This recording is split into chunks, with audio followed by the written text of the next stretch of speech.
Welcome to Behind the Scenes, No More. My name is Deborah Dogba. I'll be your host on this channel. Today, I have a special guest, Nina. Do you mind introducing yourself? Hi, everybody. My name is Nina Sodji, and today, Deborah invited me to come and be behind the scene. No more. No more, exactly. I'm bringing you out of the shadow. Ooh. I'm so glad to have you here, Nina. Thank you. Thank you for inviting me. I'm really happy that you were able to get me out of my shell and to come and talk a little bit today. So It's an honor to have you. well, thank you. So Thank you very something much. happened yesterday, Nina. Yes, graduation happened. Woohoo! Yes. Yesterday, I graduated from a bachelor program in business management, and it was a long road and a little bit unexpected. So is my life. So everybody was kind of shocked to see me graduated, and it was a milestone. I'll say it. There's a few bumps that happened on that road, but. So as everything else that's been happening in my life for the last 25 years since I've been in this country, I just take it the way it comes and, just make it happen, basically. Well, congratulations, Nina. Thank you, thank you. So, Nina, tell us about yourself. You just mentioned that you've been here For 25 years, yes. I'm originally from Togo in West Africa. I came from a good family, I'll call it. My mom's name is Dede, and my dad's name is Valentine, or Sodji. Most people kind of know him by that. Came from a family of 6, 4 boys and 2 girls, but we lost one almost about 20 years this December. That I lost my brother, the one that followed me. He was in a motorcycle accident. So now there is 3 boys and 2 girls. My sister lives here in Omaha, Nebraska with us. She's been here 28 years. I have the brother that followed her. He lives in Arizona. The one that followed after that, he's back home in Togo. And then I'm the 4th, and like I said, the one that followed me passed, and then the last one live in Paris. So you mentioned that it's been a long road. Mm-hmm. Yes. What do you mean by that? Ooh. It's been a long road because when I came to America 25 years ago, actually October 1994, I came at a business visa to be able to come and sell clothing, necklaces, knickknacks, and then return because my sister already left. My mom didn't want to, leave the other girl to leave the country too. So the idea was to come and sell and go back and just do an international business, basically. Mm-hmm. But then when I came here, I noticed that my sister needed my help because her first son was born in Togo. But when he was born, we didn't notice at the time. And he was, by the time he was about 3 months, he was feeling kind of weak. He was getting very yellow. We know it as jaundice. Mm-hmm. But we keep taking him to the doctor that, what's going on with the kids? He's just not looking, his skin not looking the way it's supposed to. Mm-hmm. His eyes was really yellow. And he just said no, because back home, if the kids are born and they need a little bit more ultraviolet, we just put them on the sun a little bit. When they came here a year later, they found out here that he had cerebral palsy. There you go. Oh, okay. Yes, because the part of the brain that controlled the speech and the movement got destroyed by the jaundice, which they didn't realize back home. So my sister went through so a hardship try to raise a child with physical disability, and he couldn't talk. He didn't walk till he was 10. Okay. So she needed a lot of help. Her second son had the same thing, but because here they knew what it was, they kind of gave him a blood transfusion. That kind of fixed the issue. Okay. So I was adamant at that time that something that simple could have been corrected, and we could have a just perfectly okay child. And I decided to stay, not just to help my sister, but to go to nursing school, so I can be able to give some type of re-education back home in the medical field, because we're losing a lot of people for simple things that could be easily corrected. So hence I stayed, helped my sister, went to nursing school, but then I found a husband. I don't know if I want to get into that detail yet. Maybe it might be another episode. So 25 years later, here you are. Here I am. So yesterday, was it your second degree? It was not my second degree. So I got into nursing school at Metro, and then I started it and I got pregnant. So I got married, got pregnant, and he was in school then too. He was doing his master's degree. So we weren't planning for the pregnancy, of course, and we just bought a house. So everything just went so quickly. So like a really good wife, I decided to stay behind and you know, take care of my. I had a really hard pregnancy, so to take care of myself, still working full time, so I can buy things for the baby, get myself situated, and let him finish school, you know, like a good old African wife. Yeah. Let him finish school, and we did that. And then my son was born, and you know, I went back to work. I was a CNA and CMA at that time, and getting things back together. And I said, okay, you know, after 2 years, I'm like, okay, now it's time to get back into the program again, because I already have everything set up, you know, set up for the program, and I just need to get in. So I apply again. Is actually for Metro to get into the Metro. The program is a little bit harder than most of the nursing school at that time. So I did it again, got into the program again, and started the program. And guess what? What happened? I got pregnant again. That's good. Yeah, so I got pregnant the second time. So I stayed home again, did the same thing, went back to work, and you know, juggled, you know, a 3-year-old and a baby, and my daughter's pregnancy was harder. So by the time she came around, it was quite, you know, a lot for me to kind of juggle at the same time. And then I decided, well, you know, if I wanted to really do something, is either I finish the nursing program, which at that time I didn't really want it to be nursing anymore. And then I had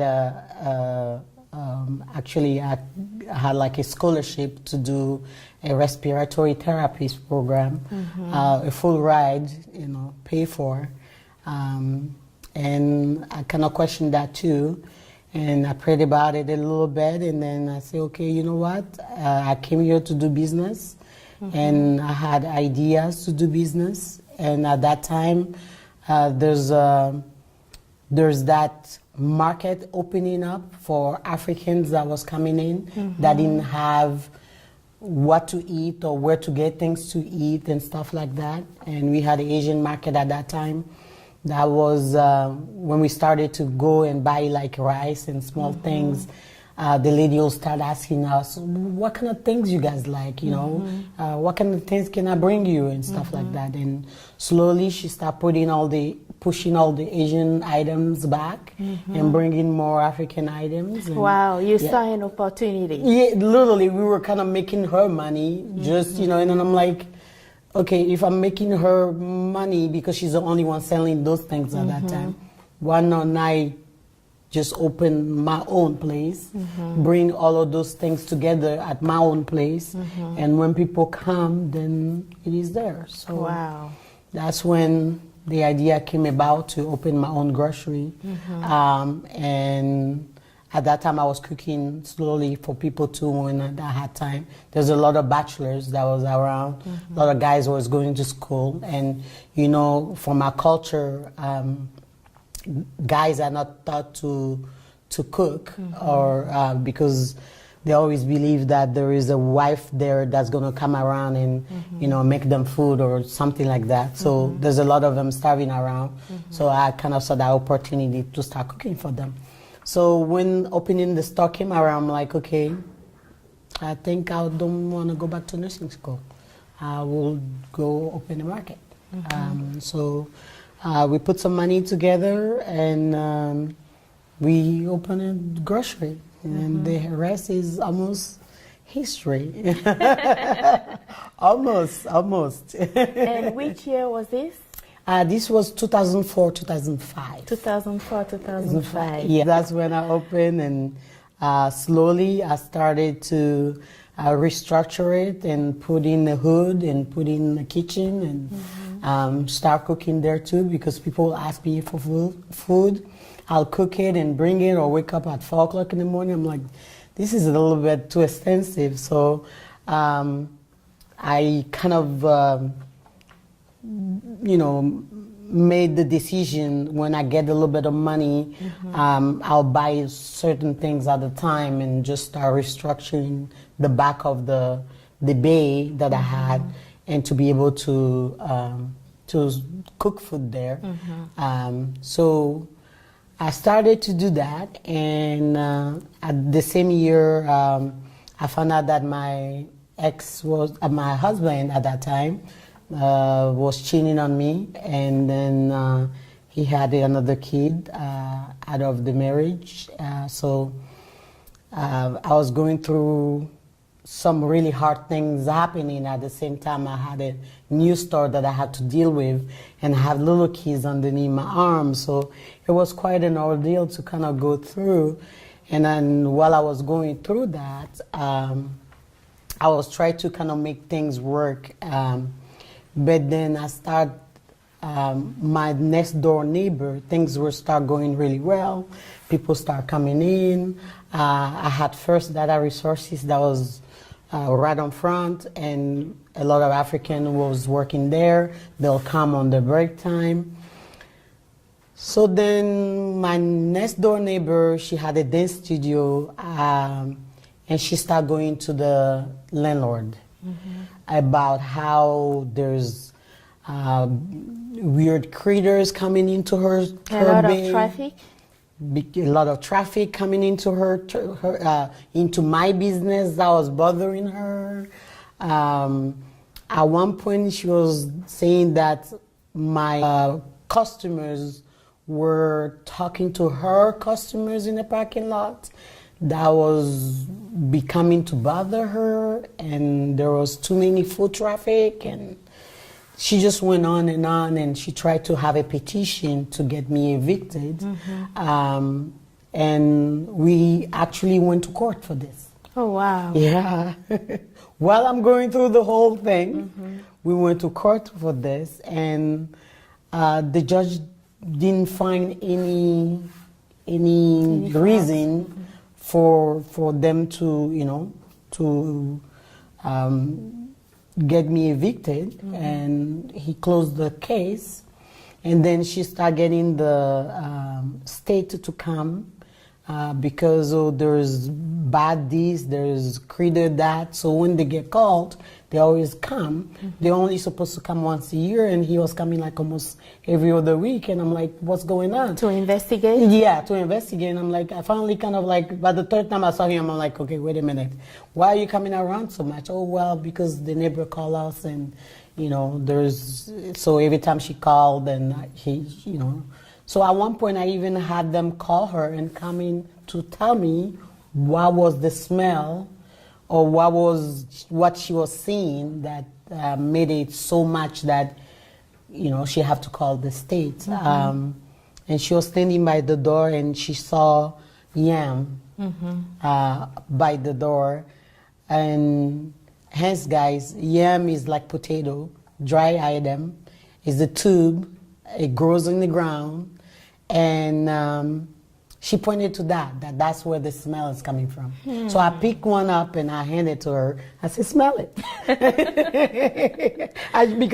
But then I just kind of knew what it was, but I didn't want to come out and say it in front of the state guy and her. And I said, well, smell it. And then she smelled it and she said, well, I just don't know. It might be something. So that's the same way the guy reacted. He's like, because he didn't know, he really didn't know, because he say my store didn't have the cleanliness that he need. He have everything updated. I'm updated with my license. He just didn't know what it was for her to complain, other than just me being there and having traffic coming in, which every business is supposed to have to be given. So by the time we were done with all of that, my lease was 5 years old. So when it was time to renew, the landlord decided not to renew my lease. Because too much drama. It was too much drama.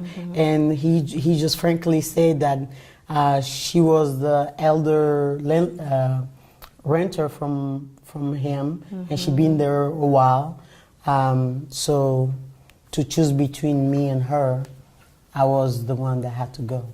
Okay. So I moved the restaurant and store to 84th and Harrison, and rebuilt the whole thing. It took me about 6 months. I did a little bit of a survey before I did that, for everybody that was coming into the store to give me their addresses or the zip code where they are coming from, so I can do a little market research, in my own little ways at that time, to see where everybody was coming from. And I noticed a lot of people that was coming to me was coming from Q Street. So I decided to go that route. So with, the place that I found was pretty affordable. I had all I needed, and I needed to grow the place at that time. So I took 4,000 square feet, redid the whole inside, put firewall, did the whole hood and everything. Took me 6 months to 8 months, $250,000 later. Wow. And then I got there and nobody came. What a story. We'll take a break. Are you sure you want to take a break now? Okay. Let's take a break Okay, and come back. We'll take a break and come back. We really need to know what happened. Yes.